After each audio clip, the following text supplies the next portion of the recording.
मी कुठलाही वेळ नाही घेऊन सरांना विनंती करतो की आपण मार्गदर्शन करायला सुरुवात करावी. माननीय डॉक्टर राजेंद्र बारुण सर, जोरदार टाळ्यांच्या गजरामध्ये आपण स्वागत करूया आणि ऐकूया एका अफलातून व्यक्तीला. 1:10 झालेली आहे आणि तुम्हाला तुमच्या लंच मध्ये मी अडथळा म्हणून मला रामजीने उभं केलं, त्याच्यामुळे मी 10 मिनिटाच्या वरती बोलणार नाही. असं 10 मिनिटं टू मच. आपल्या या महाराष्ट्राचे दैवत छत्रपती शिवाजी महाराज, घटनेचे शिल्पकार डॉक्टर बाबासाहेब आंबेडकर आणि आमच्या सावित्रीच्या लेखी, ज्या मुलींना ज्यांनी शिक्षणाचा प्रवाहात आणलं, अशा सावित्रीबाई फुलेंची ही भूमी, अशा ह्या पुण्यनगरीत, अशा ह्या पुण्यात माझा हा पहिला कार्यक्रम आहे. 2012ला मी सिलेक्ट झालो. कुठल्याही प्रायव्हेट क्लासेसच्या कार्यक्रमाला जाण्याची शक्यता टाळतो, त्याचं काही कारण आहे. पण ज्या पद्धतीने आकार फाउंडेशनने ग्रामीण भागातील विद्यार्थ्यांसाठी नो प्रॉफिट नो लॉस या बेसिसवरती ज्या मुलांमध्ये गुणवत्ता आहे, पोटेन्शियल आहे, अशा मुलांना घडवण्यासाठी एक प्लॅटफॉर्म उभा करून दिलेला आहे. मला असं वाटतं की तो प्लॅटफॉर्म आमच्यासारख्या साध्या माणसांना जास्त अट्रॅक्ट करतो, म्हणून मी आज पुण्यात आलोय. दुसरी गोष्ट मित्रांनो, आज बरेचसे MPSCचे अधिकारी आपल्या झालेत आणि निवड झाल्यानंतर खूप सत्कार होतात, खूप कौतुक होतं आणि जेव्हा नोकरी सुरू होते तर खूप आंदोलन होतात, खूप तुमच्यावरती लोक निवेदन देतात, तुमचा तिरस्कार करतात. अशी महाराष्ट्राची परिस्थिती आज आहे. सांगायचा अर्थ काय आहे? तुमचं मन, तुमचं हृदय एखाद्या बुडबुड्यासारखं नसावं. तुमचं हृदय, तुमचा विचार, तुमचे आचरण एका समुद्रासारखं विशाल असावं, ज्या ठिकाणी जसं आपण अपयश पचवतो तसंच आपण यश सुद्धा पचवायला शिकलं पाहिजे. खूप मोठी गोष्ट आहे. आज सरकारी नोकरी ज्या पद्धतीने आपण बघतो, सरकारी नोकरीकडे, अधिकारीकडे, खूप चांगले एका व्यक्तीने म्हटलं की अधिकारी नोकरी बॉसिंगसाठी नाही आहे. की खुर्चीवर बसलो, माझ्या जिल्हा परिषदेमध्ये माझ्याकडे 18,000 लोक काम करतात, तर 18,000चा प्रमुख म्हणून मी बघत नाही. ही माझी जबाबदारी आहे. माझ्याकडे असणाऱ्या विभागांचं मला कर्तव्य पुढे पाडत पाहिजे हे म्हणून बघतो. तर सर्व येणाऱ्या अधिकाऱ्यांसाठी आणि होणाऱ्या अधिकाऱ्यांसाठी मी हे म्हणतोय, स्पर्धा परीक्षा अधिकारी होणे हा एक टप्पा आहे. अधिकारी झाल्यावर पुढील वर्ष कसलाही डाग न लागता समाजाची सेवा करणे, पब्लिक सर्व्हिस देणे हा सर्वात मोठा टप्पा आहे. ज्यावेळी लोकांकडे पॉवर येते, पोझिशन येते, पण डायरेक्शन नसते. तुमची गाडी 10च्या स्पीडने चालू आहे, रस्ता ओबड खाबड आहे, ठीक आहे. जेव्हा गाडी 120च्या स्पीडने जाते, गाडी हायवे आहे सर्व माहिती आहे, पण आपल्याला जायचं कुठं हेच माहिती नसतं बऱ्याच लोकांना. अधिकारी झालो म्हणजे माझं काम संपत नाही, तिथं काम सुरुवात होते. ज्या कामासाठी मला जे पद गाठायचं होतं, एवढं स्ट्रगल केले, 2 वर्ष 3 वर्ष 4 वर्ष, आता मी मिळवलंय, तर पुढे काय? पुढे म्हणजे खरी सुरुवात. बऱ्याच लोकांना असं वाटतं, मी एक स्वप्न पाहिलं, हे पुस्तक जे लिहिलं गेलंय, हे पुस्तक मी ट्रेनिंग मध्ये असताना, माझी ट्रेनिंग चालू होती IST, त्या ट्रेनिंग मध्ये असताना 3 महिन्यात सकाळी ट्रेनिंगला जायचो मी, संध्याकाळी साधारणतः 6-7 आमचं पूर्ण शेड्यूल संपायचं, 8ला डिनर असायचं. डिनर झाल्यावरती साधारणतः 2-2.5 तास मी न चुकता डेली रायटिंग करायचो. असे हे 3 तास रोज लिहायचो. मी लेखक नाहीये, आज पण नाहीये, मी खूप चांगलं लिहित नाही, चांगलं बोलतही नाही, पण जेवढं काही बोलतो ते मनापासून बोलतो. त्यामध्ये कुठल्याही कविता नाही, शेअर नाही, डायलॉग्स नाही, it's very plain simple statements. आणि हे पुस्तक लिहून आता जवळपास 2013 ट्रेनिंग आज आता 5 वर्ष झाली. आणि आजपर्यंत या पुस्तकाचं प्रकाशनच झालं नव्हतं. पुस्तक मार्केटला आलं, पुस्तकाच्या कॉपीज वाटल्या गेल्या.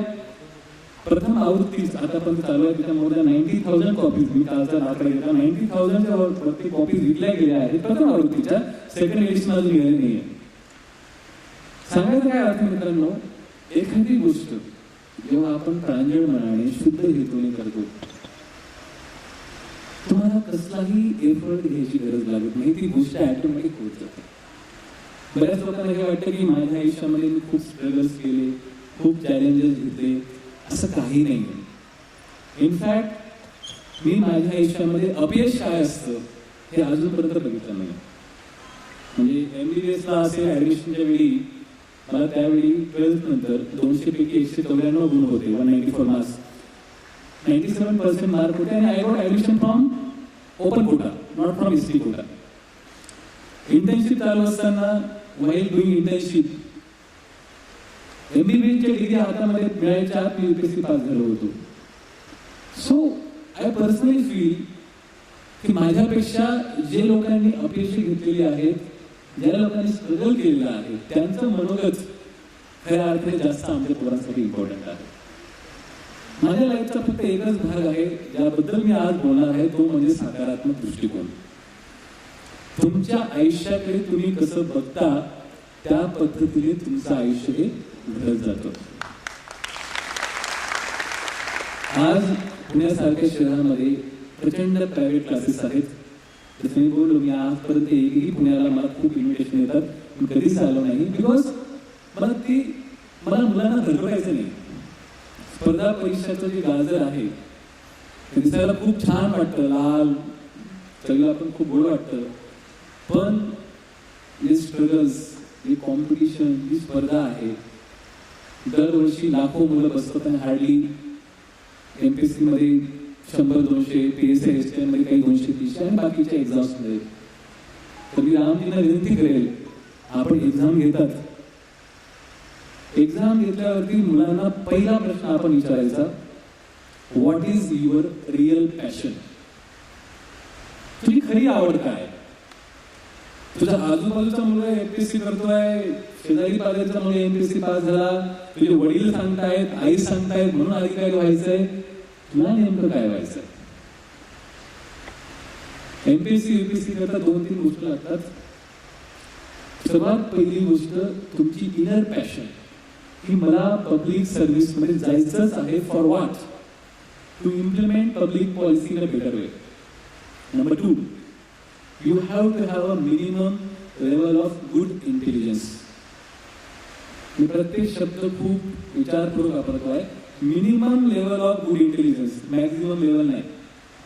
कमीत कमी बौद्धिक पात्रता पाहिजे. आणि तिसरी गोष्ट, कठीण परिश्रम आणि अपयश पचवण्याची शक्ती. बऱ्याच लोकांना काय वाटतं, बघूया, ट्राय करूया, जमतं की नाही, जमलं तर ठीक आहे, नंबर आला तर होईल. पण ह्यासाठी स्पर्धा परीक्षा नाही आहे. किंबहुना स्पर्धा परीक्षामध्ये आल्यावर तुमचं जर अपयश पचवण्याची शक्ती नसेल तर तुम्हाला स्पर्धा परीक्षा ही खूप अवघड वाटेल. आणि हा जो सकारात्मक दृष्टिकोन आहे, हा मी कसा डेव्हलप केला, त्यासाठी पुस्तक आहे मी एक स्वप्न पाहिलं. मी एक स्वप्न पाहिलं हे पुस्तक अधिकारी होण्यासाठी, MPSC UPSC पास होण्यासाठी नाहीये. हे पुस्तक तुमच्या आयुष्यामध्ये तुमची सामाजिक परिस्थिती, तुमची आर्थिक परिस्थिती, तुमची शैक्षणिक परिस्थिती, तुमची भौगोलिक परिस्थिती कशी असली, तुमची जर मनस्थिती चांगली असली तर तुम्ही यश मिळू शकता. ह्यात एक छोटंसं गोष्टीच्या रूपाने ते पुस्तक लिहिलेलं आहे. मित्रांनो, माझ्या आयुष्याची सुरुवात खरं तर पुस्तकात लिहिल्याप्रमाणे छोटीशी मी स्नॅपमध्ये स्टोरी सांगतो. धुळे जिल्हा खानदेश पट्ट्यातील साक्री तालुका सामोळे हे माझं गाव. त्या गावाच्या नदीलगत इंदिरानगरमध्ये आमची छोटीशी भिलवस्ती, ज्याला आम्ही खानदेशमध्ये भिलाटी म्हणतो. या भिलवस्तीचं एक वैशिष्ट्य होतं की आमच्या आधी, म्हणजे आमची जनरेशन यायच्या आधी त्या वस्तीमध्ये कोणी शाळेत गेलं नव्हतं. थोडा सिंगल पर्सन. शाळा कशी असते कोणी पाहिलंही नव्हतं. सर्व लोकांचा 3 व्यवसाय होते. एक म्हणजे मासेमारी करणे, शेतामध्ये जाऊन मजुरी करणे आणि महूच्या फुलांपासून दारू गाळणे. आणि हा व्यवसाय हे पूर्ण जीवन वर्षानुवर्ष चालू होतं. मला आठवतं ज्यावेळी आमची आई लुगडं, नऊवारी जे लुगडं असायचं ते घ्यायला जायची, तेव्हा आई त्या लुगड्याला मधून कापायची, त्याचे 2 पार्ट करायचे. आणि एक पार्ट त्याला जे खांडवा म्हणतात आमच्या भाषेमध्ये, ते कमरेच्या खाली त्याला दिसायची, वरती शाल किंवा वंडी असायची आणि दुसरं खांडवं मग दुसऱ्या दिवशी नेसायची. आणि हीच पद्धत पूर्ण भिलवस्तीमध्ये होती. अशा वस्तीमध्ये माझी आई, माझे वडील,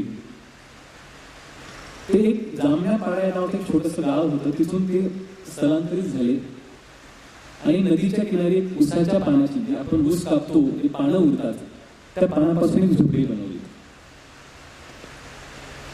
त्या झोपडीमध्ये मित्रांनो माझ्या बहिणीचा आणि भावाचा जन्म झाला. आणि ज्यावेळी मी आईच्या पोटात होतो 3 महिन्याचा, त्यावेळी माझ्या वडिलांचा मिरगीच्या आजाराने फीट येऊन ते दगावले. तर पालकांसाठी सांगतो की त्यावेळीची गरिबीची परिस्थिती एवढी भयानक होती की वडिलांचा फोटो काढायला पण कोणाकडे पैसे नव्हते.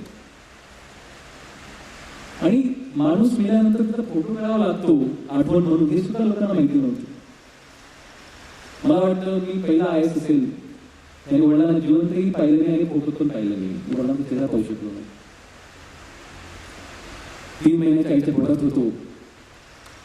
मग काही हुशार लोक होते खूप जास्त, त्यांना सल्ले द्यायला सुरुवात केली की बाई तुझा नवरा तर आता गेला, 2 मुलं ऑलरेडी आहेत, याची गरज काय, त्याला गर्भपात करायचं.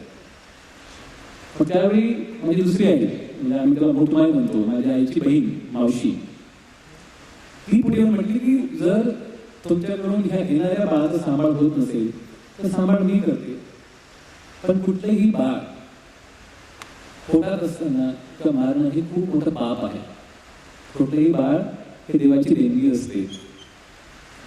मी सांभाळ करते. मग घरात भांडणं झाली, क्लॅशेस झाले आणि मग वडिलांच्या झोपडीतून आमची मावशी आईला मावशीच्या झोपडीमध्ये घेऊन गेली.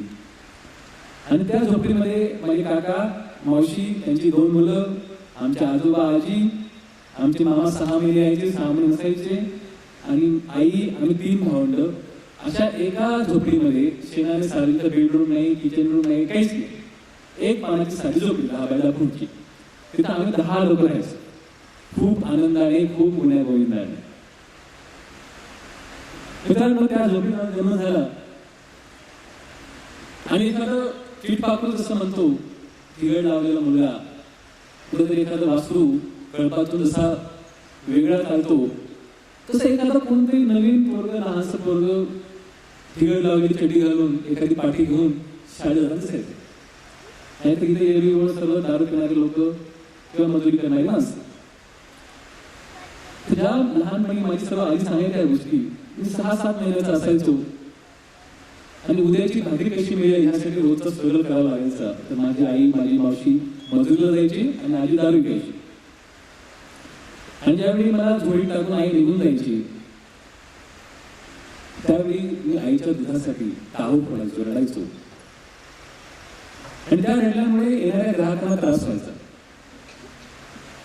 जे लोक दारू पिताना माहिती, आपण दारू पिताना जर कोणी रडलं कसं वाटतं. आणि ती म्हणायची माझ्या आईने रडणं बंद कर. त्यावेळी माझी आजी ते ग्राहक माझ्या तोंडात दारूची थेंब टाकायची जेणेकरून मला झोप लागली. हे माझे लहानपणाचे बाळकडू संस्कार. मी तुम्हाला का सांगतोय की ह्यासाठी सांगत नाही की ती गोष्ट माझ्या हातात नव्हती. माझा जन्म कुठे झाला, कोणत्या समाजात झाला, लहानपणी माझ्यावरती काय केलं, पण ज्यावेळी मला समजायला लागलं, ज्यावेळी मला समज निर्माण झाली की चांगलं काय असतं, वाईट काय असतं, कुठल्या गोष्टीला स्वीकार करायचा, कुठल्या गोष्टींचा नकार करायचा, त्यावेळी मी स्वतः माझ्या आईच्या सोबत जीवनाला वेगळ्या वळणावर घेऊन जायला लागलो. 6 वर्षाचा असेल, पहिल्यांदा आमच्या झोपडपट्टीतून जिल्हा परिषदच्या कौलारू शाळेत सिनियर के जी, ज्युनियर के जी, अंगणवाडी काही प्रकार नव्हता. 5-5.5 वर्ष झाले आणि सर्व शिक्षण अभियानाची थोडीशी त्यावेळी चळवळ सुरू झाली की मुलांना शाळेत पाठवा. आमचे शिक्षक आले. जी पण डाएटला शिक्षक होते, त्यांना माहिती आहे कशा पद्धतीने पॅरेंट्सला कन्व्हिन्स करायचं. त्यांनी कन्व्हिन्स केलं आणि आईला वाटलं की ज्या यातना आम्ही भोगल्या त्या आमच्या मुलांनी बघू नये आणि सर्वांनी निश्चय केलं की याला शाळेत पाठवायचं. पहिल्यांदा मी आयुष्यात पानाच्या झोपडी व्यतिरिक्त एक चांगली कौलारू शाळा, सिमेंटची बांधलेली शाळा कशासाठी पाहिली. आणि ही काय खूप जुनी गोष्ट नाही आहे. माझं काय 88ला बर्थ झालं, 94ची गोष्ट आहे. तिथे गेलो पण ते वातावरण बघून, तिथे उच्चभ्रू समाजाच्या मुलांचे कपडे, त्यांचं बोलणं, ते सर्व इमारत बघून आपण काहीतरी वेगळ्या जगात आलो म्हणून एक मनात भीती वाटली. आणि खाली त्या शाळेच्या आवारात, पटांगणात मी खाली डोळायला लागलो की मला शाळा शिकायची नाहीये, मला घरी जायचंय. ते पळायला लागलो तिथून. आई मावशीने पकडलं, मुख्याध्यापकांकडे आणलं आणि मुख्याध्यापकांनी डोक्यावरून हात फिरवून, माझी जात विचारली नाही, समाज विचारला नाही, डोक्यावरून मायेचा हात फिरवला आणि त्यांनी गरम गरम दुधाचा ग्लास आणि सुगडी खायला दिली. पहिले खाल्लं रडत रडत आणि पोट भरलं. वाटलं की इथं चांगलं खायला भेटतं, कारण घरी 2-2, 3-3 भाकरी भेटायच्या. त्या भाकरीला काय भाजी नसायची, कोरड्या भाकरी, चटणी असायची, कधीतरी काहीतरी मासे मारले तर ते खायचे. इथं चांगलं खायला भेटतं, आपण सर्व शाळेत जाऊया, हे चांगलं काहीतरी दिसत आहे. आणि शाळेची वाटचाल सुरू झाली. जसं म्हटलं की काही गोष्टी ह्या तुमच्या हातात नसतात, तर काही गोष्टी हातात असतात.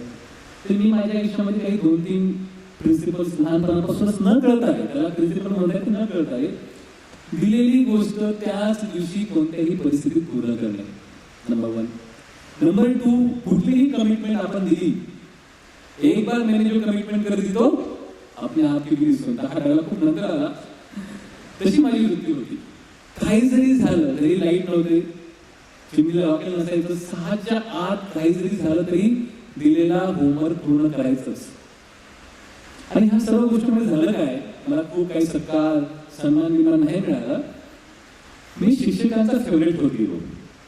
हा मुलगा आज्ञाधारी आहे, नम्र आहे, डिसिप्लिन आहे आणि वेळेवरची गोष्ट पूर्ण करतो. आणि मला असं वाटतं ज्या मुलांवरती त्यांच्या शिक्षकांचा आणि आई वडिलांचा आशीर्वाद राहतो तो मुलगा कधीच अपेक्षा राहतो. गावातल्या शिक्षकांची ही कळकळ होती. बघा, माझी आई अशिक्षित होती, मावशी अशिक्षित होती, पण आमच्या शिक्षकांची इच्छा होती याचं काहीतरी भलं व्हावं. त्यांनी माझी 4थीची स्कॉलरशिपची पैशाची फी भरली. स्कॉलरशिपला मला चांगले मार्क मिळाले, मला स्कॉलरशिप मिळाली. आणि त्यावेळी 4थीला केंद्राची एक्झाम असायची. तर संध्याकाळच्या वेळेला, उद्या परीक्षा होती, संध्याकाळच्या वेळेला काही ग्राहक, आमच्या गाव पलीकडे दुसऱ्या समाजाचे लोक राहायचे, ते ग्राहक आली. संध्याकाळी 5:30-6 जेव्हा सूर्यास्ताची वेळ होती, उद्याचा अभ्यास पूर्ण करावं, आमच्या शिक्षकांना अभिमान वाटावा अशी मार्क धडपड चालू होती माझी. ग्राहकाने सांगितलं की हे 2 रुपये घे आणि शेंगदाणे फुटाणे काय असेल ते आणून दे. त्यांना बोललो की माझी उद्या परीक्षा, मला अभ्यास करायचा आहे. ते म्हटलं की एकच काम आहे, करू ये, मग अभ्यास कर. मी नाराजीत उठलो, दुकानात गेलो, खूप लाईन होती, वेळ लागला. आलो, पाहिलं अंधार जवळ आला होता. त्या माणसाला नाराजीत मी त्याची वस्तू दिल्या आणि बसतो तितक्या दुसऱ्या ग्राहकाने सांगितलं की माझं एक थोडंसं काम आहे, ते पण करू नये. आता माझा जीव रडकुंडीला आला होता की असं जर मी दिवसभर करत राहिलो तर मी अभ्यास कधी करणार.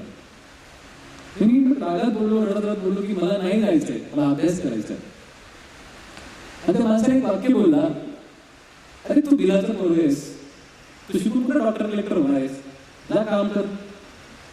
तर शिकून पुढे हेच करायचंय, मजुरीच करायची, दारू शिकायची.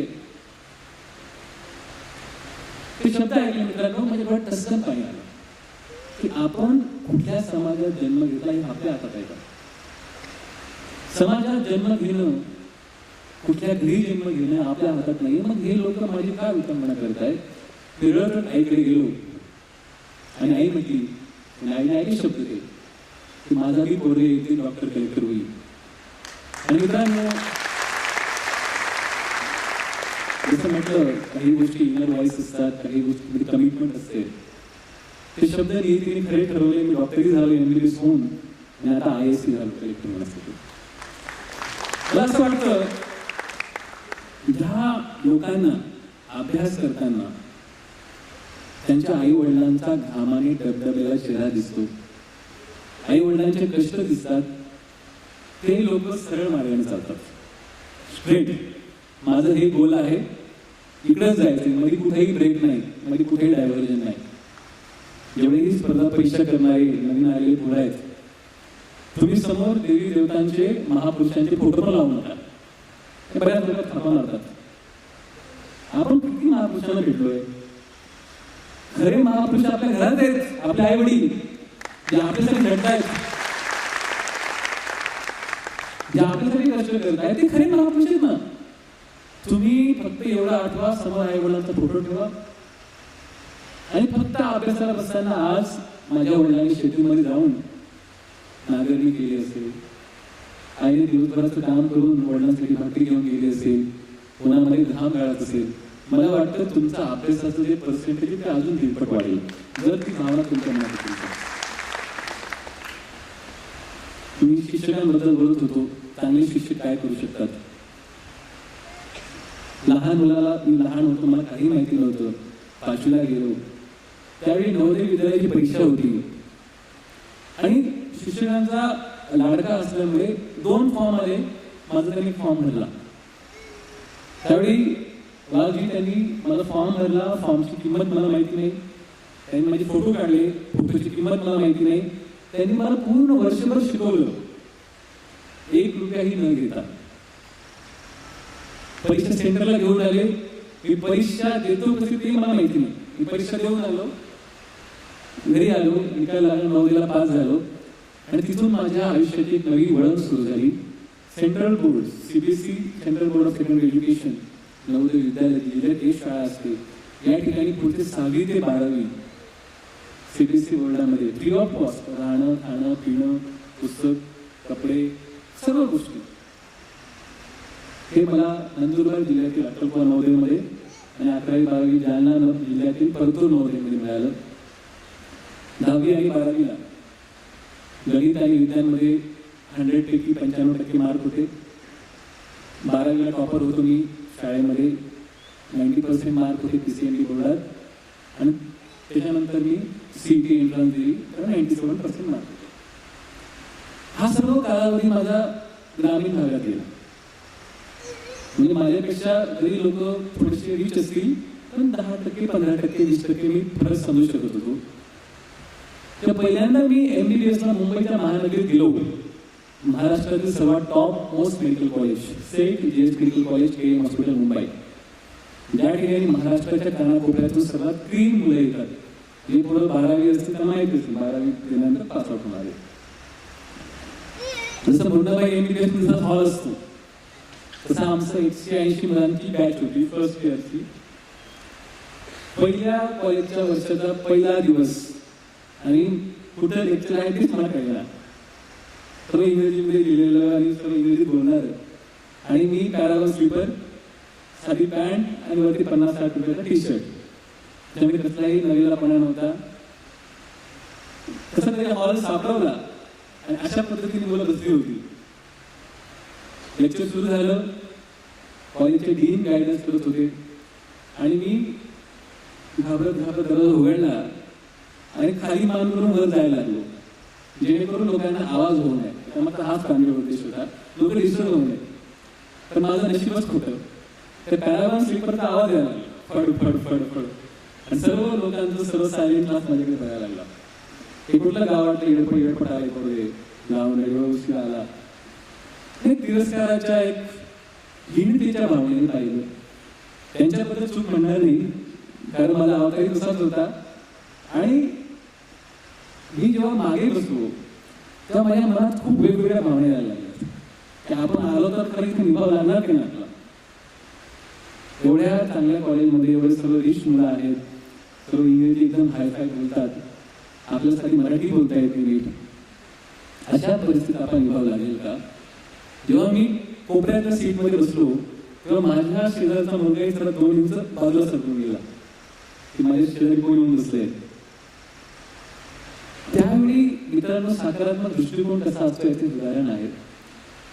त्यावेळी माझ्या मनात दुसरा विचार आला की आज माझ्या कॉलेजच्या मित्रांना लेक्चरर्सला माझ्याबद्दल फर्स्ट इम्प्रेशन वेगळं असू शकतं. त्यांच्या मनात माझ्याबद्दल वेगळे भाव आले असतील, पण मी असं काहीतरी करून दाखवेल ज्यामुळे ह्या पूर्ण कॉलेजला माझ्याबद्दल अभिमान वाटेल. आणि मग first year, second year, third year, final year मला डिस्टिंक्शन मिळत गेले. एक्स्ट्रा करिक्युलर ॲक्टिव्हिटीज, स्पोर्ट्स असेल, कल्चरल असेल, भाग घेत गेलो.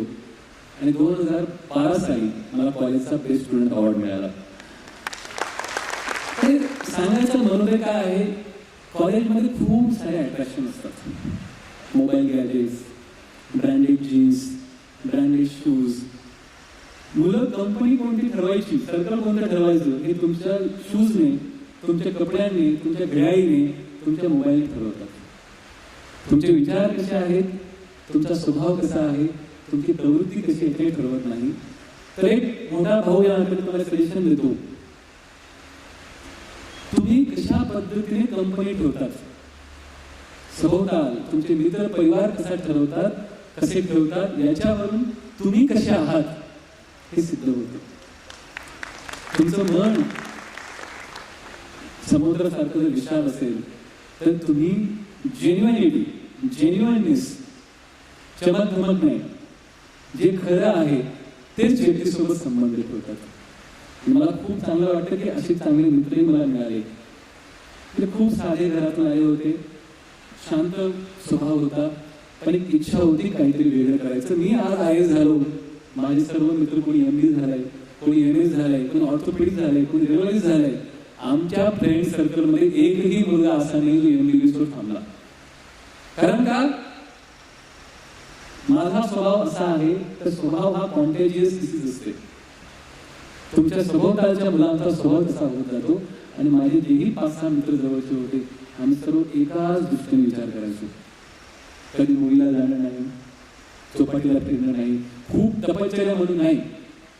आमचे विचार असे होते की नाही, आपल्याला अभ्यास करायचा, आपल्याला या स्पर्धेत टिकायचं आहे, आपल्याला काम करायचं आहे आणि या कामातच आपल्याला आनंद शोधायचा.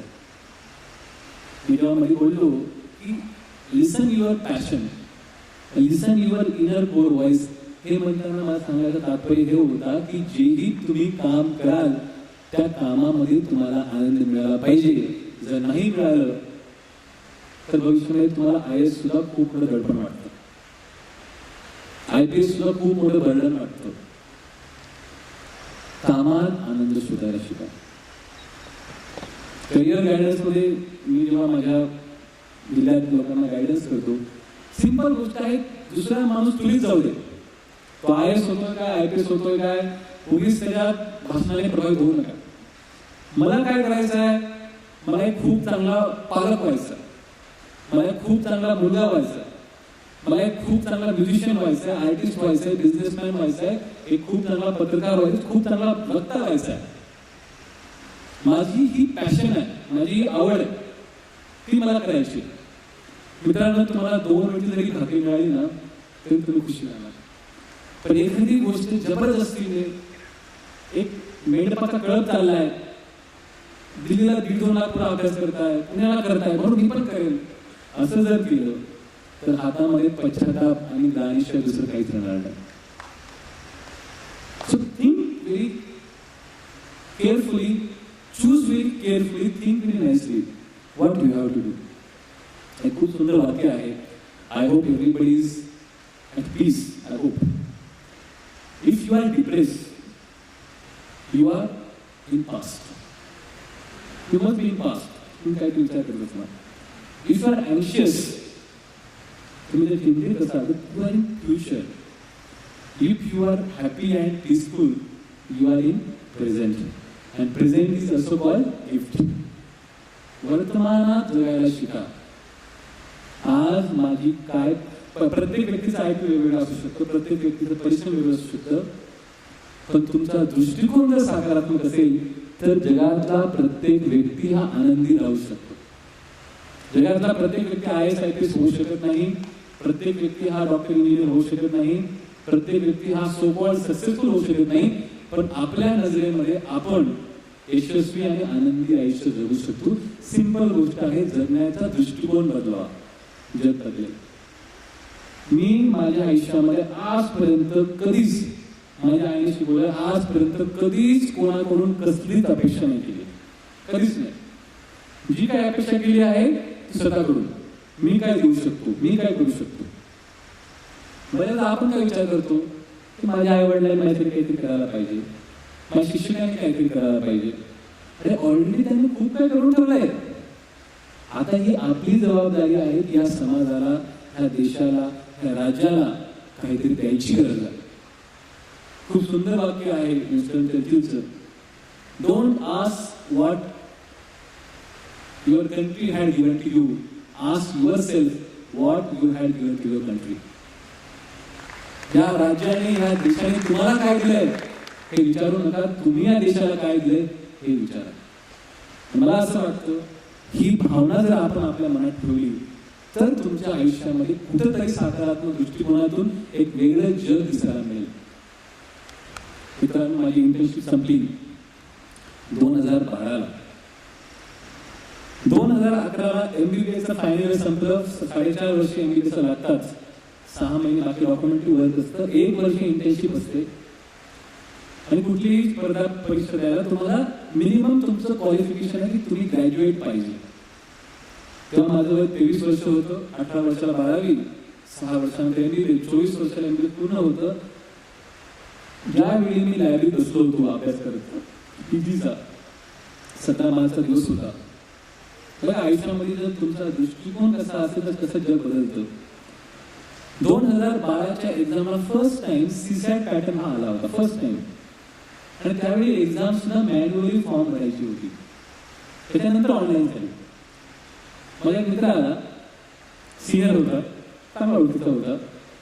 तो बोलला की राजू, मला राजू म्हणतात सर्व माझे कॉलेजचे मित्र आणि घरी सुद्धा, हे माझ्याकडे 2 फॉर्म्स आहेत UPSCचे. हे फर्स्ट टाइम UPSC काय असतं मला काही माहिती नव्हतं. हा एक्झामचा फॉर्म घे. तुला विचारलं की याची किंमत किती आहे, तो बोला 20 रुपये. अरे मला किंमत कमी आहे, एक्झाम देऊन तर बघ. फॉर्म भरला, 18 मार्च शेवटची डेट होती. लगेच संध्याकाळी जाऊन दादर स्टेशनवरून डिस्पॅच केला. फॉर्म रिसीव्ह झाला, माझं हॉल तिकीट आलं. आता म्हटलं प्रिलिम्स कधी आहे, 21 मेला, साधारणतः 2 महिने वेळ होते. काय केलं मी, एक्झामचा फॉर्म भरला. आता आपण सिलेबस पाहिजे, अभ्यास सुरू करायचा. आमच्या कॉलेजमध्ये त्याच वर्षी मला बेस्ट स्टुडंट अवॉर्ड मिळाला होता. सर्व मुलं माझ्याकडे कौतुकाने बघायची की 8वी 9वी 10वीची इतिहासाची पुस्तकं, geography, economics, political science newspaper वाचायला लागला आहे. आणि आमचे सर्व मित्र मग मोठी मोठी आमची जी पुस्तकं असायची, अॅनाटॉमीचे, गायनॅकचे, मेडिसिन, सर्जरी, पीडियाट्रिकचे, ती वाचायची. मी कुठे एका कोपऱ्यात जाऊन शांतपणे समोर पुस्तकांचा ढीग लावायचो, जेणेकरून मला कोणी पाहू नये आणि मी कोणाकडे पाहू नये. सर्वात रिमोट सीटवर जाऊन बसायचे. त्याच खुर्चीवरती पूर्ण वर्षभर मी अभ्यास केला. सकाळी 9 ते संध्याकाळी 4-5 पर्यंत इंटर्नशिपची कामं असायची आणि त्यानंतर मग लायब्ररीत बसून अभ्यास करायचो. पण हे अभ्यास करताना मी माझ्या आयुष्यामध्ये एक गोष्ट माझ्या आईकडून आली होती की एखादी गोष्ट जर ठरवली तर ते 100% तुम्ही त्याला आउटपुट द्यायचं आणि ती गोष्ट बेस्ट करायची. सकाळी मी 5-5:30 उठायचो, 6:30-6:45 पर्यंत माझं आंघोळ वगैरे व्हायची आणि लायब्ररी उघडायच्या आत मी आमच्या रिडिंग रूमला जाऊन उघडायचो, जेणेकरून माझ्या खुर्चीवर दुसरं कोणी बसणार नाही. याचं कारण असं खुर्ची मला आवडायची, याचं कारण की त्या ठिकाणी मला डिस्टर्बन्स व्हायचा नाही. आणि गेल्यावर तो ऑब्विसली मोबाईल काही नव्हता, त्याच्यामुळे अभ्यासाला अजून छान वाटायचं. 6 ते 8 तास अभ्यास करायचो, 8 तास काम करायचो. काम म्हणजे गोष्टी it is not compulsory you should study for 12 hours, 14 hours, 16 hours. हे सर्व गोष्टी ज्या आहेत त्या प्रत्येक व्यक्ती टू व्यक्ती डिफर करतात. What matters is the quality of study. माझा एक मित्र होता, नाव सांगणार नाही मी. सकाळी जे PSMचं पान आहे, पान नंबर 101 वरती अभ्यास करतो, तो एक चित्राने एकाच एकाच अँगलने त्या पुस्तकाला बघत राहायचा.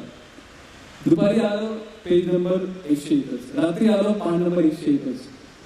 ते पान चालायचं त्याच्याकडून. आणि दुसऱ्या माणसाला असं वाटतं की हा खूप जास्त अभ्यास करतोय. त्याच्यामुळे अभ्यास करताना तुमचं माइंड एखाद्या स्वच्छ पाण्यासारखं क्लिअर पाहिजे. कसलाही रॅन्डम थॉट नको. तुमची जर थॉट प्रोसेस एकदम पर्टिक्युलर असेल, या 2 खांद्यामध्ये हे डोकं आहे, याचं वजन साधारणतः 1350 ग्राम मुलींचं आणि 1450 ग्राम मुलांचं वजन असतं. हे खूप अद्भुत असं यंत्र आहे. एकच विचार, एकच पद्धत जर डोक्यात ठेवली तर ती गोष्ट 101% रिझल्ट मिळवते. पण एकाच वेळी जर 10 गोष्टी त्या ठिकाणी आल्या तर फक्त किती होत्या.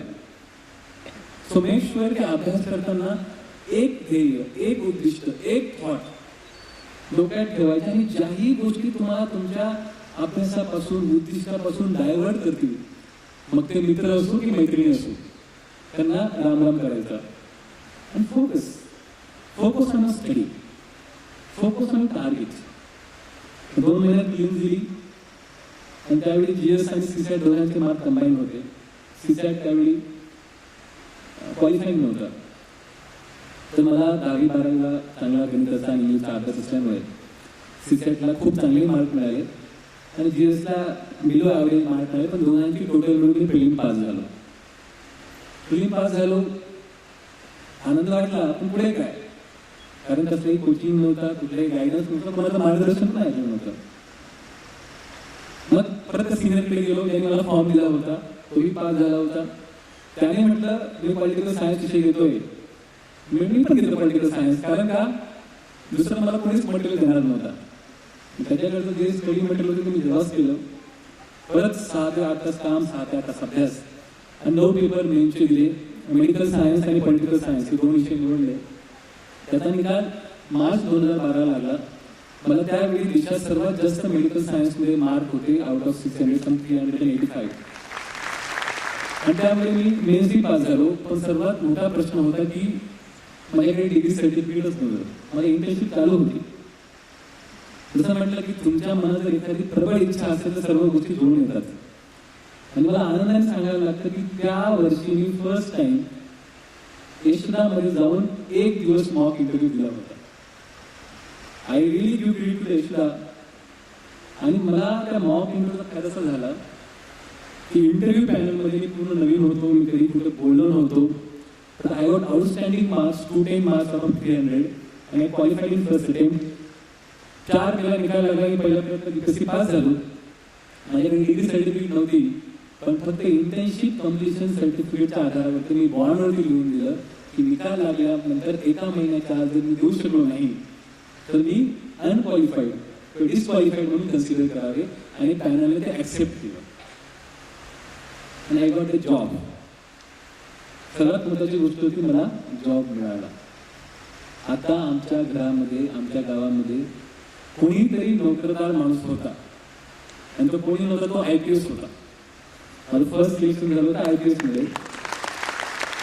पण मला जसं म्हटलं इट्स अबाउट इनर पॅशन. माझी त्यावेळी रँक थोडी कमी आली होती, मला IPS मिळालं.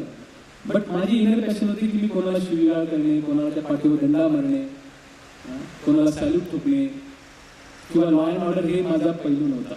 I am very soft spoken person, I am very technical person आणि I am very professional person. मी काम कशा पद्धतीने त्याला रिझल्ट मिळाला पाहिजे या ओरिएंटेशनने काम करतो. आणि डिसाइडेड की I have to be IAS at any cost. आणि मित्रांनो, साधारणतः 7 ते 8 लाख मुलं प्रिलिम देतात. 12,000 मुलं मेन्सला क्वालिफाईड होतात.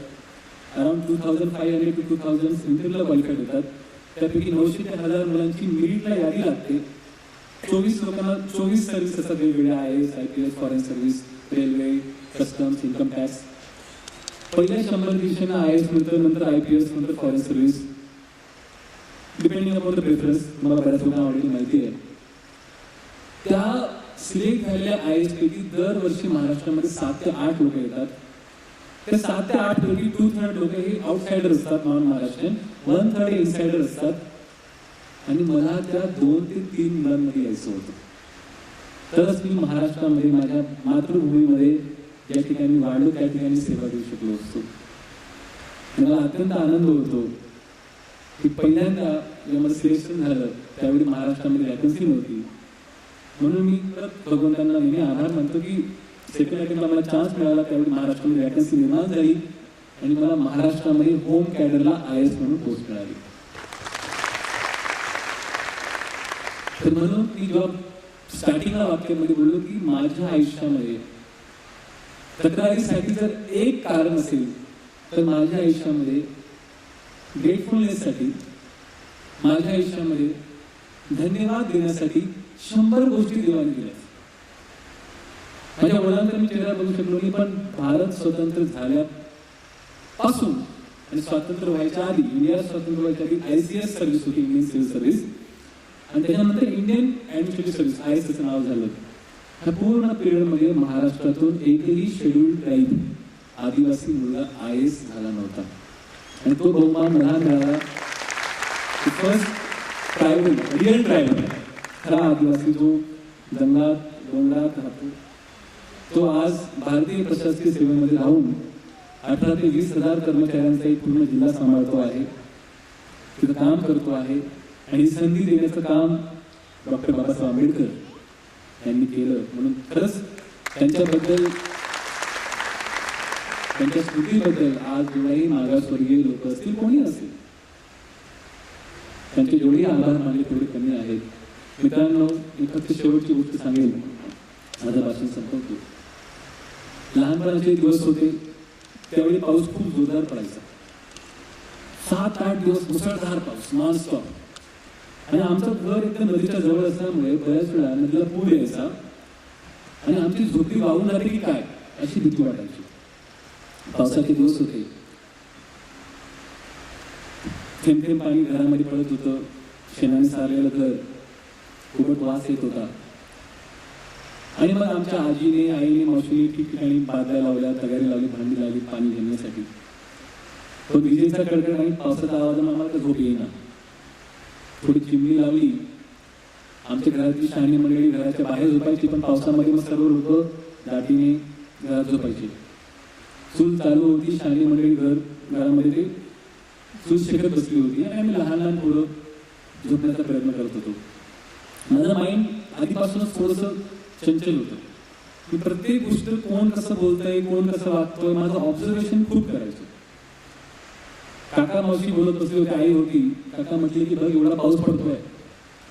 असा जर आमच्या ट्रायबल लँग्वेजमध्ये, ऑब्व्हियसली मराठीमध्ये कोणी बोलत नव्हते, माझ्या आईला आज पण मराठी येत नाही. एवढा पाऊस पडतोय, जर असाच पाऊस पडत राहिला मुसळधार तर आपली झोपडी वाहून जाईल, कसं व्हायचं आपलं. हे देवा, हे पाऊस थांबव, हा प्रकोप थांबव. मग माझी मावशी लाकूड पुढे सरकवत विस्तमध्ये म्हटली, खरं आहे, एवढा पाऊस पडतोय, आपल्या घरामध्ये पाऊस खाली पण आलाय, जर आपली अशी परिस्थिती असेल तर गरिबांचं काय असेल.